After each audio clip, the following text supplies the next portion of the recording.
Good morning. Good morning.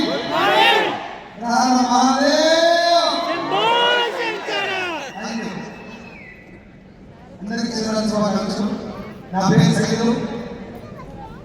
మా ఇబ్రాహీంపట్నం దగ్గర చిన్న విలేజ్. యూనివర్సిటీలో రాకముందు నేను 2010లో డిగ్రీ అయిపోగొట్టి అంటే అట్లా పాస్ అయ్యాను. ఇంటర్వ్యూ పోతే 6 సార్లు నన్ను రిలీజ్ చేసి వెళ్ళగొట్టారు. 7వసారి నేను బదిలాడుతున్న జాబ్ వచ్చింది మెడికల్ రిప్రజెంటేటివ్. అక్కడి నుంచి కొంచెం హార్డ్ వర్క్ చేస్తే సేల్స్ మేనేజర్గా తెలంగాణ రీజనల్ సేల్స్ మేనేజర్ వరకు నాకు వెళ్ళగలిగిన 50,000 రూపీస్ సాలరీ.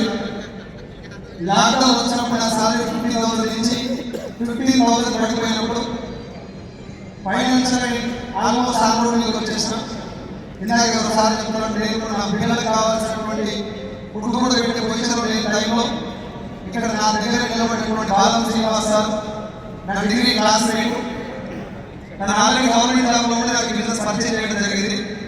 పరిచయం చేసిన వెంటనే నేను ఇందులో సరుకులు చూసి బిజినెస్లో రాబోయే కాలేదు. నాకు తెలంగాణ సేల్స్ మేనేజర్ కాబట్టి వెంటనే రాలేదు. ఒక 4 నెలలు నన్ను ఫాలో చేయడం వల్ల ఒక మీటింగ్ వెళ్ళి డైరెక్ట్ సెల్లింగ్ అంటే ఒరిజినల్ కాన్సెప్ట్ ఏంటిది, ప్రతి ఒక్క ఇండస్ట్రీలో మంచి చెడు రెండో ఉన్నట్టు కానీ డైరెక్ట్ సెల్లింగ్ ఇండస్ట్రీలో కూడా మంచి చెడు రెండో ఉంటాయి. అందులో మంచి కంపెనీ వెస్టీజ్ అని అర్థమైన తర్వాత ఒక 6 నెలలు పార్ట్ టైం జర్నీ చేస్తూ నేను బిజినెస్ను ఇందులో ఉన్నటువంటి విషయాల్ని చాలా దగ్గర నేర్చుకున్నా. బట్ సంస్కారం మాత్రం మా ఎంఎస్ఆర్ గారు నేర్పడం జరిగింది.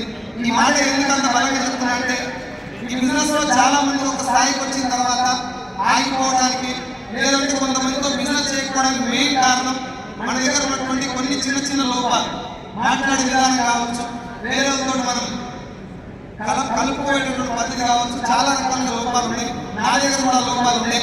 ఎంఎస్ఆర్ గారితో జర్నీ చేయడం వల్ల మనిషి అనేవాడు తాను మార్చుకునే కొద్దీ ప్రపంచాన్ని తను కొత్తగా చూడగలుగుతాడని చెప్పి తన యొక్క జర్నీ వల్ల తన మాటల వల్ల అర్థం చేసుకొని 6 నెలలు పార్ట్ టైం చేస్తాను బిజినెస్. మార్నింగ్ 2 గంటలు వెస్టీజ్, ఈవినింగ్ 2 గంటలు వెస్టీజ్.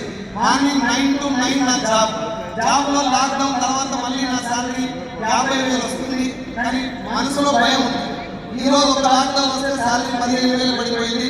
ఇంకొక లాక్డౌన్ వస్తే ఖచ్చితంగా 0కి వస్తుంది అని చెప్పి నేను ప్రాణాలతో ఉన్నప్పుడే నా ఫ్యామిలీ ఇన్ని కష్టాల్లో ఉంది. రేపు పొద్దున నేను లేకపోతే ఇంతకంటే ఎక్కువ కష్టాలు పడుతుందని చెప్పి 13,000 వచ్చినప్పుడు ఎంఎస్ఆర్ గారు నా భుజం మీద చేసిన మాట చెప్పి సైదుల్ సార్ ఏదైతే నేను చూసుకోవడం జాబ్ రిజైన్ చేసా అని చెప్పి జాబ్ రిజైన్ చేసిన 13,000 వచ్చినప్పుడు 24 లక్షల అప్పులు నాకు 50,000 ఉద్యోగాన్ని రిజైన్ చేసిన ఆగస్టు 1, 2021లో అక్కడి నుంచి ఫుల్ టైం బిజినెస్ చేయడం చేసిన. 13 నుంచి మొదలు పెడితే ఐఏఎస్ వచ్చేసి 7,37,000